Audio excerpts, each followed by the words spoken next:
Greetings, everyone. This is Parantak, and I will be presenting our paper, Learning to Learn, How to Continuously Teach Humans and Machines. This is a joint work with Li Yu, Ankur Vitsian, Zifei, Morgan, Suying, Mike Shou, Gabriel, and Meng Mi. Studying curricula, online class incremental learning. We wanted to draw inspiration from human-based teacher-student learning. As is intuitive to us, in school, the learning trajectory goes from addition, followed by multiplication, and then on to algebra. Analogous to that, we translated the setting to that of online class incremental learning. In this example, the objective would be for the teacher to find the best order for the machine students to learn to recognize numbers incrementally. Does curriculum matter? Our default setting is that of online class incremental learning, which aims to learn new classes continually from a never-ending and single-pass data stream, while not forgetting the learned knowledge of old classes. For some pretext, we introduced a metric called the F-score, which measures the effectiveness of a curricula by accounting for forgetting and average final performance. In our work, we show that curricula provides benefit in an online class incremental setting. The results displayed here are for MNIST using the vanilla continual learning algorithm. We experimented with diverging from the online setting and allowing multiple passes over the data, as well as switching to a replay-based strategy. And the effect exists there too. These results hold true for Fashion MNIST and CIFAR 10, as well as other continual learning algorithms.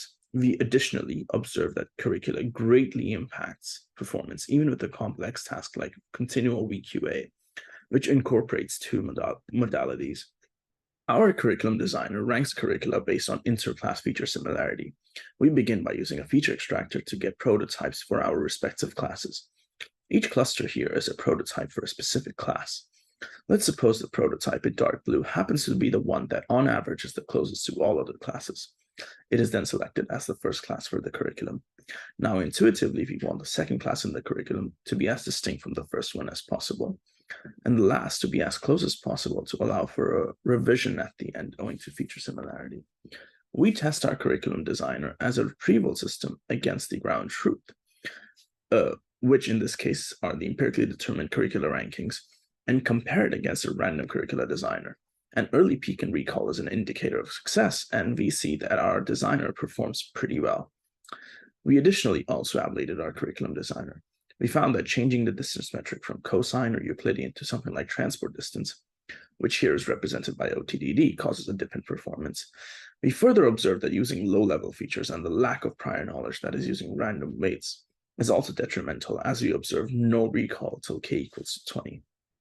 There exists high curricula agreement.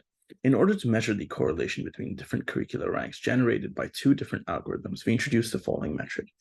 So here we have one set of ranked curricula that are concatenated vertically to give us a string. We repeat the process for another set of ranked curricula and then calculate the Hamming distance between them.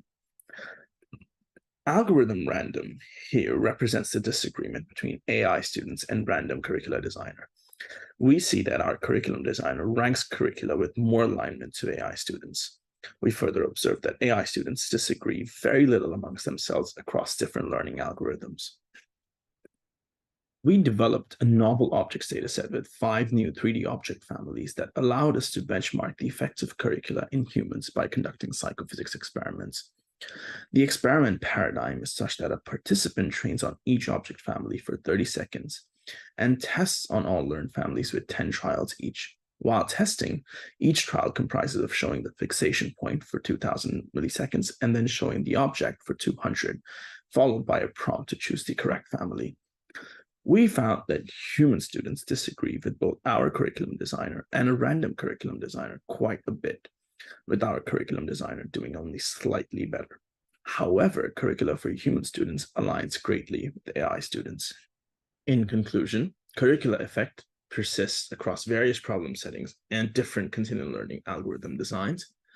We established a methodology for the community to evaluate and benchmark education systems for both humans and AI using our psychophysics setup and our dataset. We identified commonalities amongst empirically optimal curricula for continual learning algorithms and humans. We also developed an automated curriculum designer that optimally designs curricula and ranks them according to their effectiveness.